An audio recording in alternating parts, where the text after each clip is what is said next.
Bonsoir à tous, c'est la télévision rwandaise. L'actualité de ce soir commence avec le président de la République, Paul Kagame, qui a reçu ce lundi au village Urugwiro la lettre de créance d'ambassadeur Jamal Al-Madani, lui permettant de représenter le Royaume d'Arabie Saoudite au Rwanda.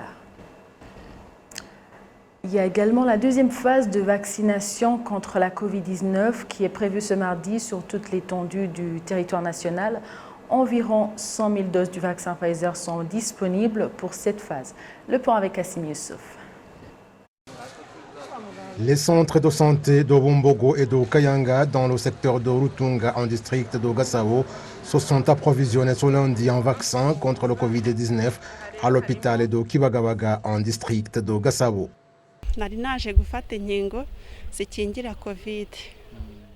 Je suis venu prendre les vaccins contre le Covid-19. On m'a donné les doses pour la vaccination de 270 personnes que nous avons enregistrées.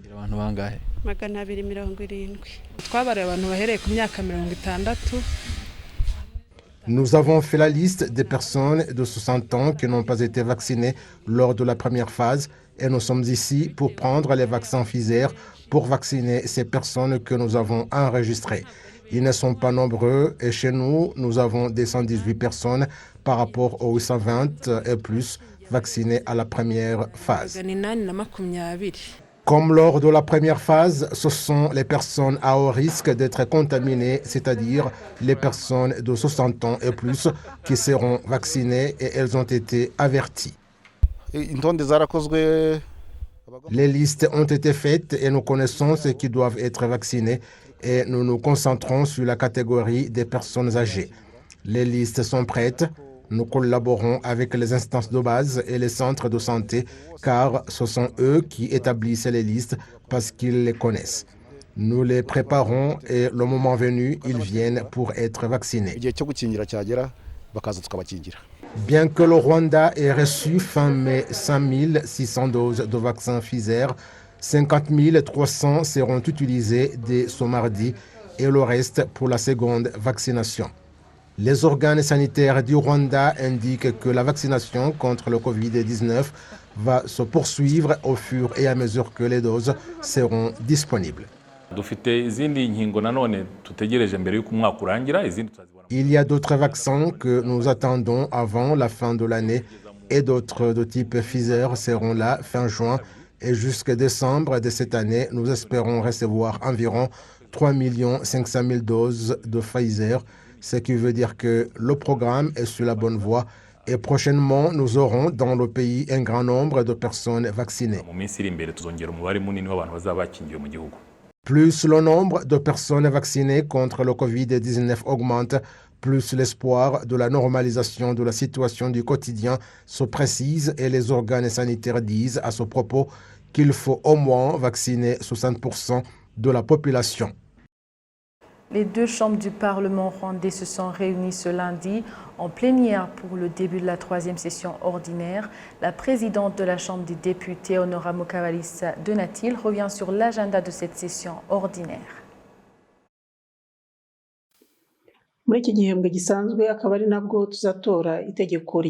Au cours de cette session ordinaire, nous allons voter la loi régissant le budget national de l'exercice 2021-2022. Je ne manquerai pas de souligner que parmi les projets de loi dont nous allons vérifier le fondement pour l'approbation, il y en aura un en rapport avec l'établissement du Centre financier international de Kigali qui nécessite une accélération pour atteindre les objectifs que le pays s'est fixés. Ces lois vont faciliter l'investissement et le commerce dans le cadre de la relance économique après la perturbation de la pandémie de Covid-19.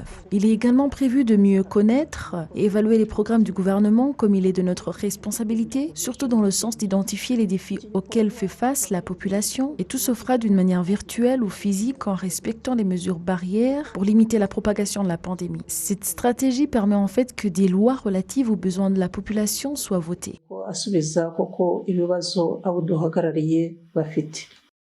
Lors du début de cette troisième session ordinaire du Parlement de l'exercice 2020-2021, la vice-présidente du Sénat, Nila Safari Espérance, a souligné les responsabilités des membres du Parlement au cours de cette session ordinaire qui vient de commencer.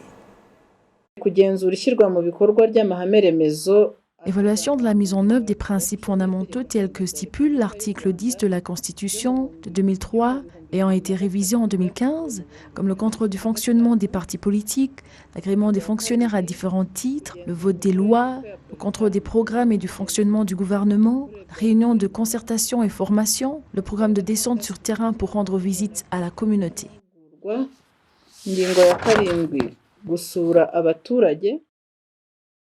Le Parlement a 3 sessions ordinaires dont chacune dure 2 mois, après lesquelles il se tient l'Assemblée générale. Entre autres, il peut subvenir une urgence pour relever un défi qui nécessite une session extraordinaire. Revenons sur la page nationale. Alors que le Rwanda se joint au reste du monde pour marquer la Journée mondiale de la sécurité alimentaire, les responsables de l'Office rwandais des produits alimentaires et pharmaceutiques exhortent la population à prendre au sérieux les normes alimentaires, car les produits alimentaires de qualité inférieure peuvent parfois être à l'origine des maladies graves telles que le cancer et le diabète. Les précisions avec Patrick Nilidandi. On peut trouver une variété de nourritures sur différents marchés et les habitants disent qu'ils apprécient la qualité de leur nourriture lorsqu'ils vont faire leurs courses. Afin d'obtenir des bonnes feuilles de manioc écrasées et prêtes à être cuites, nous les lavons soigneusement, puis nous ajoutons toutes les épices nécessaires. Si vous les mangez sans les laver correctement au préalable, ils peuvent causer des problèmes digestifs. Il faut faire attention à la propreté des aliments que nous consommons. Une fois que le poisson est pourri, lorsque vous le consommez, cela provoque des maux d'estomac. Le bon poisson est rouge dans les oreilles. S'il n'est pas bon, alors les oreilles deviennent noires. Un agriculteur et commerçant des légumes et des fruits de diverses variétés affirme que le souci de la qualité des aliments commence de la culture. Lorsque vous obtenez des semences de bonne qualité pour les légumes et les fruits, c'est la première étape qui aide à suivre le produit.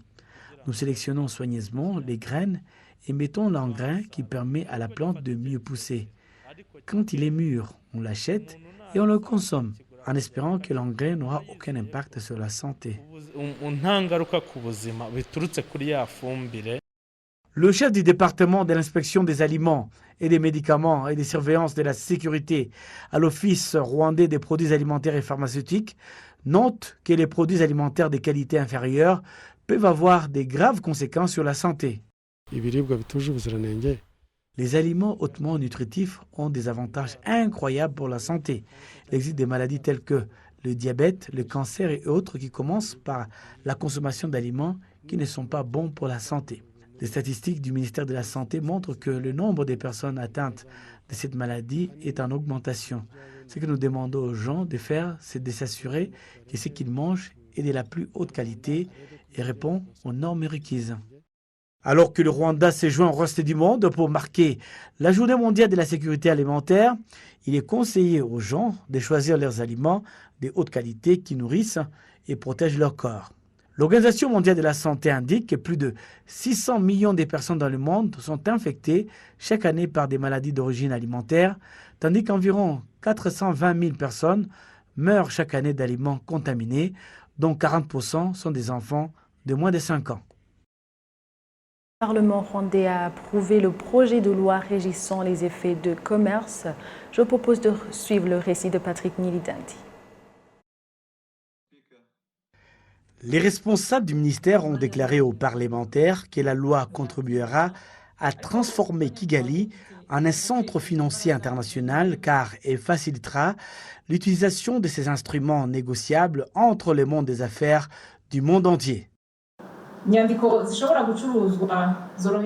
De tels instruments négociables facilitent aux commerçants la réalisation des transactions portant sur des biens ou les règlements des dettes, donnant confiance aux créanciers, même lorsque les emprunteurs n'ont pas d'argent immédiatement disponible, car ils servent des billets à l'ordre que le paiement sera effectué au moment convenu. Le projet de loi autorise également les institutions de microfinance à utiliser des chèques, à condition qu'il y ait l'approbation préalable de la Banque centrale, bien que cela ait l'utilisation d'autres instruments négociables en ligne et soulever certaines inquiétudes de la part des parlementaires. Nous devons évaluer comment nous sommes prêts à traiter les cas d'instruments négociables, numériques, frauduleux et d'autres incidents de vol.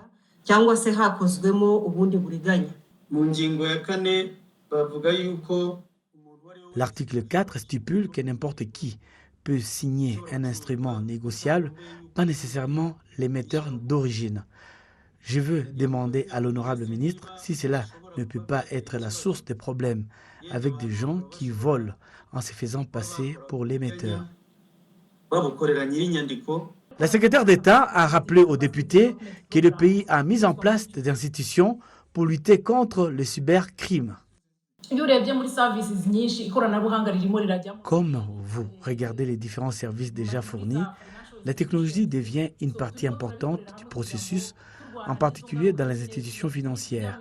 Alors évidemment, avec cette migration numérique, nous devons être prêts à faire face aux problèmes causés par les pirates et autres formes développées par l'intelligence artificielle qui pourraient potentiellement pirater même nos propres systèmes. Ce type de sécurité est à l'étude. Maintenant que la pertinence d'un projet de loi a été approuvée par les parlementaires, la commission concernée du Parlement va maintenant examiner chacun des articles du projet de loi en collaboration avec l'institution qui l'a initialement soumis. L'Office national de développement des exportations agricoles NAEB en sigle annonce son intention de construire un marché de fruits et légumes moderne. Cela fait suite aux inquiétudes des agriculteurs dont la production se détériore en raison du manque d'installations de stockage moderne. Kassim Youssouf nous en dit plus. Certains horticulteurs qui vendent leurs produits sur le marché local et international disent qu'ils sont confrontés au défi de l'accès aux installations de stockage des chambres froides, ce qui peut avoir un effet néfaste sur leurs produits. Pour que nos légumes arrivent à la chambre froide de NAEB, cela prend beaucoup de temps et vous constatez que notre produit perd de valeur en termes de poids et de qualité, car si nous récoltons entre 8 et 10 tonnes par hectare, le produit se détériore et nous nous retrouvons avec 6 tonnes. Nous subissons ainsi une perte. Si nous avons accès à des chambres froides, cela va nous aider vraiment et nos produits resteront de bonne qualité jusqu'aux consommateurs.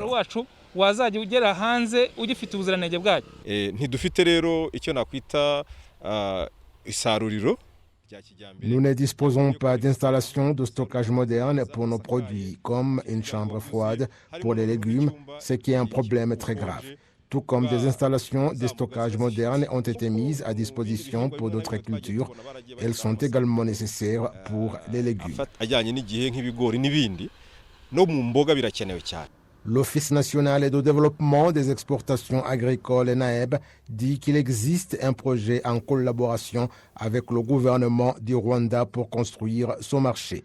Il disposera d'un entrepôt moderne pour les légumes et les fruits qui s'abîment facilement. Ce marché permettra également de s'assurer que tous ces produits conservent leur qualité avant d'être commercialisés sur le marché local et international. Le marché va comprendre 3 parties, un entrepôt, un espace commercial et une zone administrative où nous pourrons avoir des banques et autres activités qui pourront soutenir le marché. La deuxième partie sera réservée aux produits agricoles.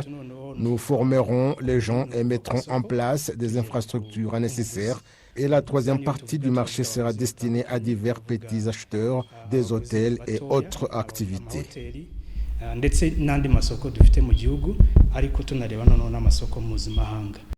Le gouvernement du Rwanda a déjà acheté des terres dans la zone économique spéciale où le marché sera construit. L'étude est toujours en cours et le plan devrait être achevé d'ici septembre de cette année et les travaux de construction vont prendre au moins 18 mois. Il assure également aux agriculteurs que le projet va résoudre le problème qui concerne les produits qui sont endommagés avant qu'ils n'atteignent le marché, au moins de 40 à 5% car ils seront bien entretenus. L'ONAEB estime qu'au moins 40% de la production des légumes et des fruits est gaspillée chaque année. Le marché devrait coûter 29 milliards de francs rwandais et les travaux de construction vont débuter l'année prochaine.